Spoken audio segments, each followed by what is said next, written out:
সভাধিপতি সহ একাধিক সদস্য তারা জেলার শাসকের সঙ্গে দেখা করেন। তারা যেটা বলছেন যে 2 মাস হয়ে গেল নতুন সরকার এসছে, কিন্তু তারা কোনো কাজ করতে পারছে না। তাদের কিছু কিছু সদস্যকে অনেকে ভয় দেখাচ্ছে, তাদেরকে রিজাইন করতে বাধ্য করা হচ্ছে, এরকম দাবি করছেন তারা। কি বলবেন? দেখুন, এরকম তো কোনো বিষয় আমার জানা নেই। যারা জেলা পরিষদের সদস্য হিসেবে দাবি করছে, তারা তাদের পাস্ট ইতিহাস কি আছে? তারা আপাদমস্তক দুর্নীতিগ্রস্ত, চোরের মায়ের বড় বড় গলা। আমাদের জেলা পরিষদে আমরা কোনোদিন গেছি সেই জায়গায়? কেউ কোথাও থেকে কোনো বিষয় বলতে পারবে?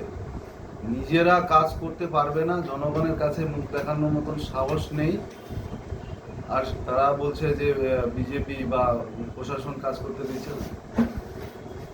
আমাদের দক্ষিণ দিনাজপুরে আমরা কোনোদিন সেই পথ অবলম্বন করিনি যেটা অন্য জায়গায় হয়েছে। আমরা কখনোই কোনো রকম কাজ করি না যার জন্য পাবলিক বা অন্যান্য কেউ আমাদের দিকে আঙুল তুলতে পারে। এইরকম অভিযোগ ভিত্তিহীন।